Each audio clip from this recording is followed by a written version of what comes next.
enzi za Mtume sallallahu alayhi wasallam alikuwepo mmoja katika wanavyuoni wa Kiyahudi, wayusamma Zaid ibn Su'na.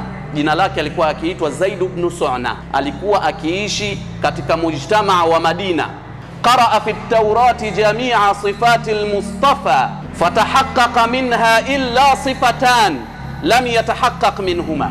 Huyu Zaid aliyasoma maisha ya Mtume sallallahu alayhi wasallam. Wapi? Katika kitabu cha Taurati. Habari za Mtume zilikuwepo tangu na tangu. Manabii wote waliopita katika vitabu vyao zilitajwa habari za mtume wa mwisho na umma wake huu. Huyu bwana alizisoma sifa zote za utume wa Mtume sallallahu alayhi wasallam, na zote akahakiki kwamba zimetimia kwake Mtume sallallahu alayhi wasallam, kwa sababu anamuona. Illa sifatani lam yatahaqqaq minhuma, isipokuwa sifa hizi mbili hakupata uhakika wa sifa hizi, na ikipungua moja tu itaonyesha uongo wake. Zaid ibn Su'na alikuwa akijikurubisha na majlisi ya Mtume na masahaba zake.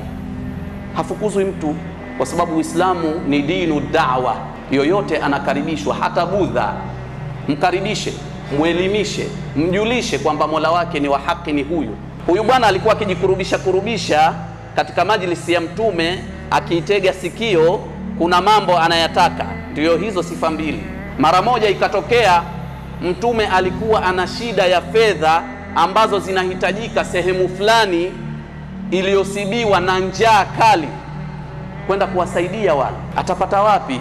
Na yeye bidhaa anayo ya kuuza ili apate hiyo fedha, lakini nani atakayemuuzia haraka haraka? Huyu Zaid ibn Su'na akajikurubisha akasema, mimi ewe Muhammad, sio ewe Mtume, kwa sababu kuna sifa mbili hajazihakiki. Atamwita vipi Mtume? Ewe Muhammad, mimi nitafanya na wewe biashara, lakini lengo lake lipo moyoni mwake. Mtume akamwambia, sawa, bidhaa ipo, lakini bidhaa hii mpaka tukusalimishie kuwe kuna makubaliano maalum. Sawa, kwa muda fulani itakuwa bidhaa yako umeipata. Yule bwana akasema sawa. Kabla ya kufika mau'idu stilamil bidhaa as-sil'a, yule bwana akaja kwa Mtume, akamkurubia na akamkunja kanzu yake, akaanza kumtikisa mtikiso uliokuwa mkubwa, na masahaba zake wapo, Saidna Umar, Abu Bakar, Talha na wengine. Masahaba wakashtuka, huyu vipi? Anamwambia, nyinyi watu wa Abdul Muttalib ni watu madhalim, bidhaa yangu iko wapi? Mtume akashuka chini akamwambia kwa upole, bidhaa yako tulikubaliana 1, 2, 3. Hapana, nataka bidhaa yangu sasa hivi, siwaamini mimi nyinyi. Basi Mtume akasema sawa, niwachie, sawa, nitakupa bidhaa yako. Akamwamrisha Saidna Umar. Lakini kabla ya hapo Saidna Umar alitizama yule mtu, akamwambia, wallahi nataka Mtume aniamrishe neno moja tu na kuondoa kichwa chako sasa hivi. Vipi utamdhalilisha Mtume sallallahu alaihi wasallam? Na si Mtume tu peke yake, ni raisu daula, yeye ndiyo kiongozi wa dola. Inawezekana mtu amvamie kiongozi wa dola, amfanyie hivyo, atauliwa hapo hapo. Lakini Mtume alimtuliza Saidna Umar, akamwambia, mwache, ana haki yake kwangu. Ya Umar, mpe haki yake, tena muongeze katika hiyo bidhaa kilo 20. Saidna Umar akaenda na Mtume na yule bwana Myahudi, akaenda akamkabidhi bidhaa yake, lakini akamuongeza kile alichoamrishwa na Mtume sallallahu alayhi wasallam.